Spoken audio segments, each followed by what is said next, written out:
Hi Sunflower Susies, welcome to the first video that debuts the sunflower quilt. Today we're going to end up doing the 9-patch because that's the easiest. And for this quilt you're going to make 4 of these 9-patch blocks and you'll make 5 of the sunflower blocks. But today we're going to talk about the 9-patch. This quilt is based on a pattern by Heather Valentine of the Sewing Loft. It's available for free online, and it's the pattern for the sunflower blocks. We've taken it and turned it into a throw-size quilt just for some fun for summer, and I think you'll enjoy making it. Okay, what you have in your kit is you have 36 squares of the cream-colored fabric. They look like this, and you have 3 different fabrics. So for each 9-patch, you would probably use 3 of each of the fabrics. But you don't have to if you don't want to. You can arrange them any way you want. But do pre-arrange them before you start sewing your blocks together so you know how you want to put them together. What I've done here is, what we're going to do is sew these into rows and then sew the rows together. Now, I've already sewn these 2 rows, so let's talk a little bit about what it is we really want to be aware of. We really want to be aware that we're keeping our raw edges together and that our seams are a perfect 1/4 inch. When we do that, these rows are going to fit together very nicely and everything's going to match up. So I've left the last row to sew together. So I'm going to put these 2 together and I'm going to sew right along here, and I want to be sure that my raw edges stay together and that I'm going to sew a perfect 1/4 inch. I'm sewing on the Continental M7. I like this machine very much for piecing because I really like this foot that comes on this machine. It's called a high performance or HP foot. And what I like about it is either side of the presser foot is 1/4 inch, actually a scant 1/4 inch from the needle. So all I have to do is line up my raw edge right along the edge of the fabric and sew straight. That's the trick, right, for all of us? And when I do that, I will get a really, really nice, even 1/4 inch seam. Okay, so that's 1. Remember, raw edges together, a perfect 1/4 inch seam. All right, now I'm going to sew this one to this side, and then we're going to talk about pressing. So raw edges together. And take your time fussing to get those raw edges together. Okay.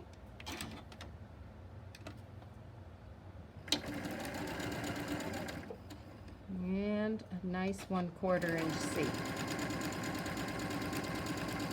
Okay, now the next important part about making sure that my quilt turns out to be the size that it's supposed to is that I have to press. So when I press, I always press just like I sewed it to make all the stitches kind of shrink in and lay nice and flat. Okay, and then my next thing is I always press seams open first. When you press the seams open, it's much less likely that you will end up with any folds on the other side. Okay. So I'm going to do that first to all 3 of these rows, and I'm going to check and make sure that everything's flat and I don't have any little folds here. Okay, so that's 1. Same thing with this one.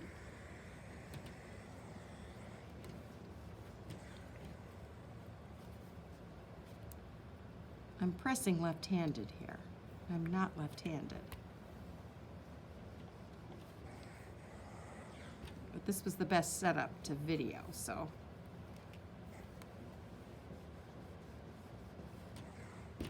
Okay, that's 2. Again, I'm gonna make sure on this side that everything's laying flat. And now my last one.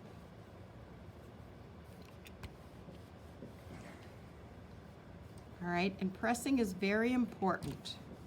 I know a lot of times new quilters don't see the importance, but once you start to really get serious about quilting, you're going to find out that pressing can be just as important as sewing.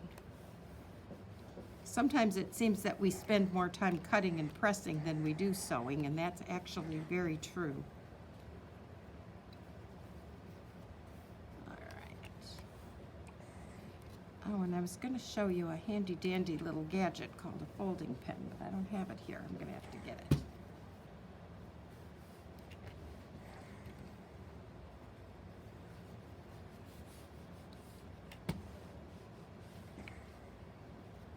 Iron is really hot. Okay. Now I'm going to lay them back out like I wanted them, just like this. Okay, and now what I want to do is I want to press the seams so that they will nest.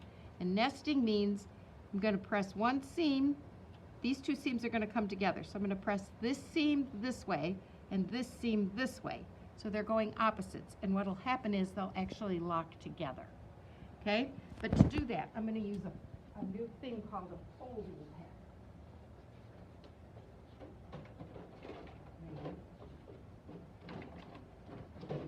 Okay, and a folding pen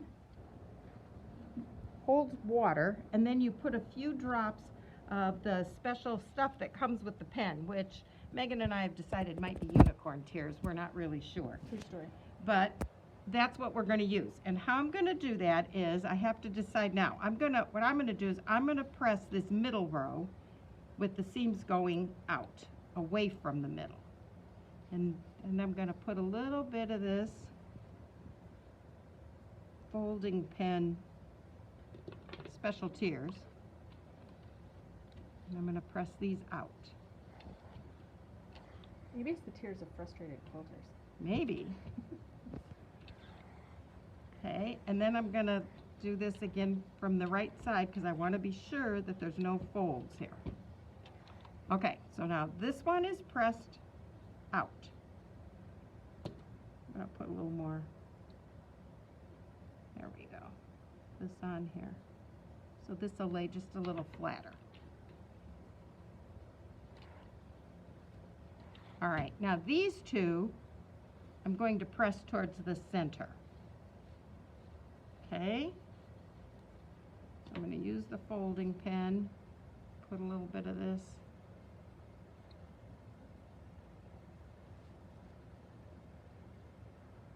And I'm going to press these toward the center.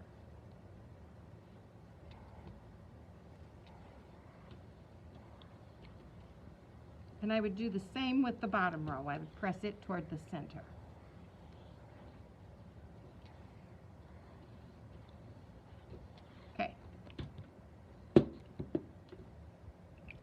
But we're just going to work with these two now. All right, so these are going this way, and these are going this way.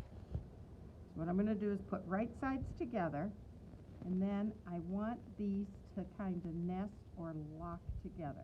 And the best way to know is by feel. If you feel a lump there at all, you know that one seam is on top of the other, they're not nesting. You can literally feel with your thumb and your finger that those two have gone together. Normally I'd put a pin in here, but I don't know what I did with them.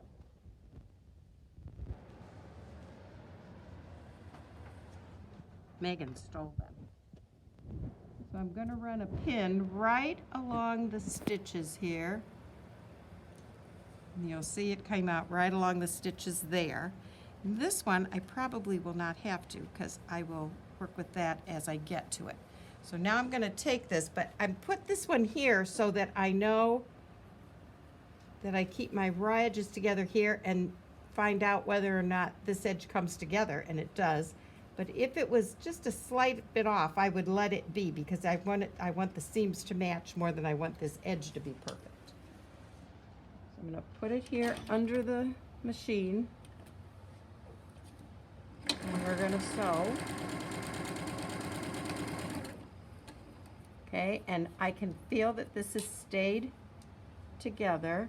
I want to adjust so my raw edges are going to be. And I'm going to take that pin out just as I get to it. Pull it out. Okay, and I want my raw edges together here. And now I want to nest these two seams together.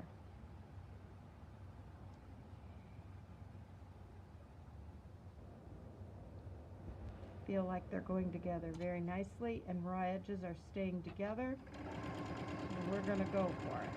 If it doesn't come out exactly right, you can take out just a little bit and fix it, but hopefully we did well.